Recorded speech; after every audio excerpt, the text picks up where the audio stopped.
যাদবপুর বিশ্ববিদ্যালয়ের ঘটনার প্রতিবাদে পথে বিধানসভার বিরোধী দলনেতা শুভেন্দু অধিকারী। রবিবার তিনি নবীনা সিনেমা থেকে যাদবপুর থানা পর্যন্ত মিছিল করেন। বিকেলে পথে নামে নাগরিক সমাজও। জোড়া মিছিল যায় রবীন্দ্র সদন পর্যন্ত। যাদবপুর কাণ্ডের প্রতিবাদে পথে বিধানসভার বিরোধী দলনেতা শুভেন্দু অধিকারী। প্রিন্স আনোয়ার শাহ রোড ধরে যাদবপুর থানা পর্যন্ত যাওয়া ওই মিছিলের নাম দেওয়া হয়েছিল ধিক্কার মিছিল।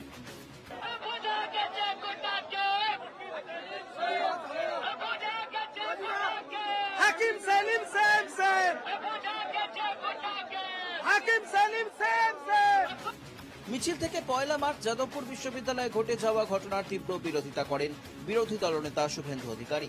মিছিলের স্লোগান ছিল, মার্ক্সবাদের বিরুদ্ধে লড়তে হবে একসাথে। সেতুমাকু সেটিং, হাকিম সেলিমের সেটিং, যাদবপুরে এডুকেশন চাই, কাশ্মীর ভাঙে আজাদি বন্ধ হোক, র্যাগিং ড্রাগ বন্ধ হোক। দেশদ্রোহী স্লোগান থেকে একাধিক আতুরঘর যাদবপুর। এর জন্য দায়ী সিপিএম এবং তৃণমূল। কারণ এরা ভোট এলেই এই যে টুকরে টুকরে থালা বাজায়, সারাদিন গাঁজা খায়।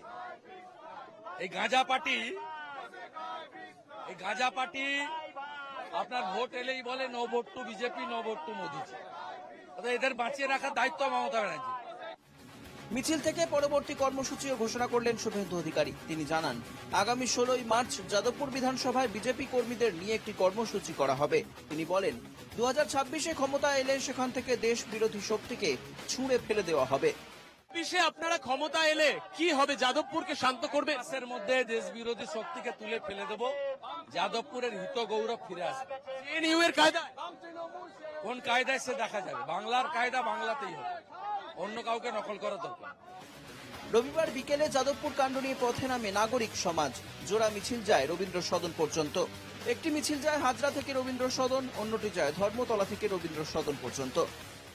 আদালতের নির্দেশে এফআইআর দায়ের হলো, কিন্তু দেখা যাচ্ছে পুলিশ কিন্তু সেদিকে অগ্রসর হচ্ছে না। তার বদলে যে মিডিয়া, যে সোশ্যাল মিডিয়া, যে নেতা, যে ছাত্র, যে সৃজন এই ছবিগুলো পোস্ট করছে, তাকে ডাকাডাকি করছে। অথচ যে কোনো গাড়ির অ্যাক্সিডেন্ট হলে প্রথমে তো গাড়ির মালিক, গাড়ির আরোহী, গাড়ির ড্রাইভারকে ধরে। আসলে ধরেছে? অনভিপ্রেত অচলাবস্থা এখনো চলছে। আমরা চাই দ্রুত স্বাভাবিক অবস্থা ফিরে আসুক। তাদের দাবি দেওয়া থাকতেই পারে এবং সেগুলি নিয়ে যথা নিয়মে আলাপ আলোচনা হতে পারে, কিন্তু এর অর্থ এই নয় যে তারা অন্যদের সভা বন্ধ করে দেবে এবং অধ্যাপকদের সঙ্গে অভব্য আচরণ করবে। তারপরও আমরা তাদের সতর্ক না করে তাদের তোষামোদ করে যাব, এটা ঠিক না। এদিকে এদিন যাদবপুর কাণ্ডে শিক্ষামন্ত্রীর গাড়ি চালককে জিজ্ঞাসাবাদ করা হয়। পয়লা মার্চ যাদবপুর বিশ্ববিদ্যালয়ে কি ঘটনা ঘটেছিল তা জানতে চাওয়া হয় শিক্ষামন্ত্রীর গাড়ি চালককে। Bureau report, NKTV Bangla.